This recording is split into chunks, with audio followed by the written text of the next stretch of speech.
Bismillahirrahmanirrahim. Assalamualaikum warahmatullahi wabarakatuh. Alhamdulillah, sama salatu wassalamu ala rasulillah Sayyidina Muhammadin, amma ba'du.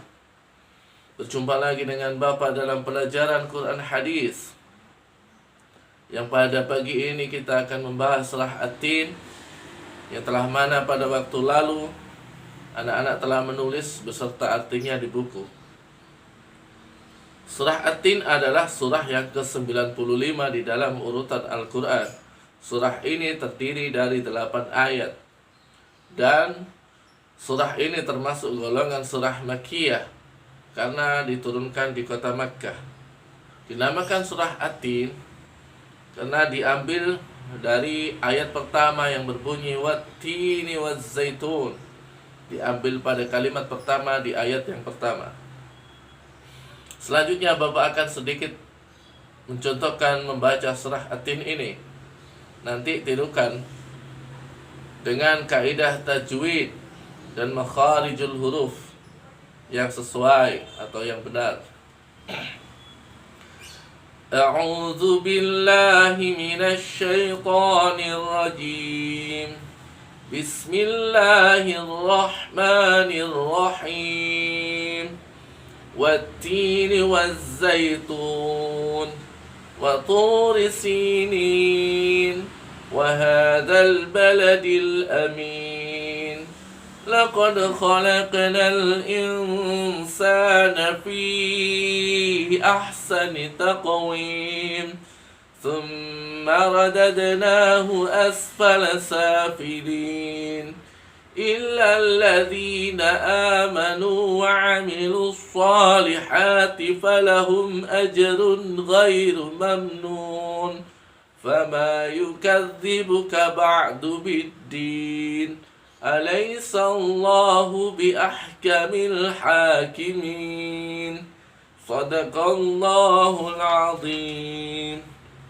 Ya, di situ sudah tertulis surah At-Tin beserta artinya. Anak-anak bisa membaca artinya sendiri ya. Selanjutnya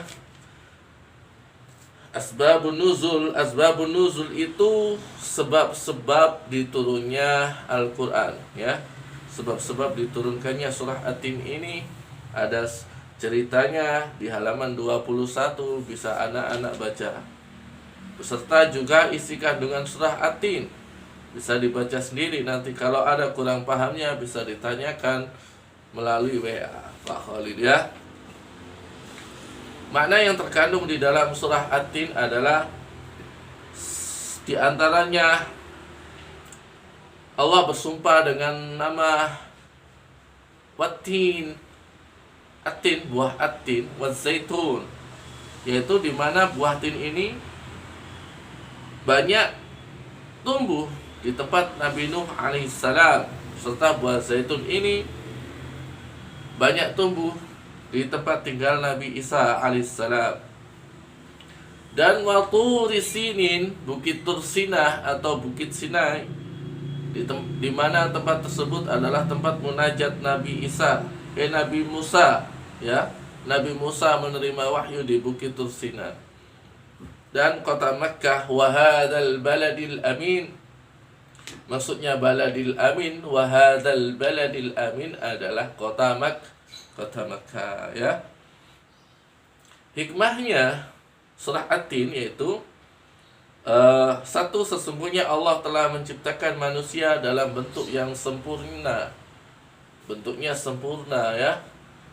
Bisa tegap berdiri dengan kakinya, melakukan sesuatu dengan tangan, berbicara dengan mulutnya, telinga, mata, semuanya lengkap dalam bentuk yang sempurna, yang disertai dengan akal, pikiran, dan nafsu. Allah akan mengembalikan manusia ke tempat paling rendah ya, di mana manusia yang bermaksiat kepada Allah akan dikembalikan Allah ke dalam tempat yang paling rendah, yaitu asfala safilin, tempat serendah-rendahnya tempat, yaitu asfala safilin atau di neraka jahanam. Bagi manusia yang beriman dan beramal soleh, sesungguhnya Allah subhanahu wa ta'ala telah memberikan mereka pahala yang tak putus ya. manusia yang beriman, yang saleh, yang selalu berbuat baik, Allah menjanjikan pahala yang tidak pernah putus, ya. Jadi apa yang membuat manusia mendustakan hari akhir setelah adanya keterangan-keterangan di dalam Al-Quran? Setelah Allah menurunkan Al-Quran menunjukkan kuasa-kuasanya, berita-berita tentang hari akhir, lantas kita sebagai manusia apakah masih ragu? Apakah kurang yakin dengan apa yang ada di dalam Al-Quran tentang kuasa Allah dan datangnya hari kiamat? Ya. Selanjutnya, Allah adalah hakim yang adil seadil-adilnya. Allah maha bijaksana, yang maha adil.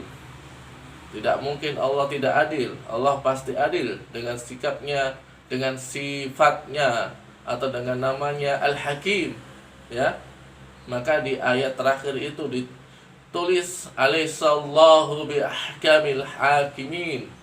Bukankah Allah adalah seadil-adilnya hakim atau seadil-adilnya yang mengadili? Anak-anakku sekalian, tugas kalian adalah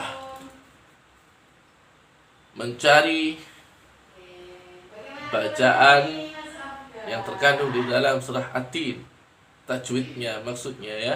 Contoh,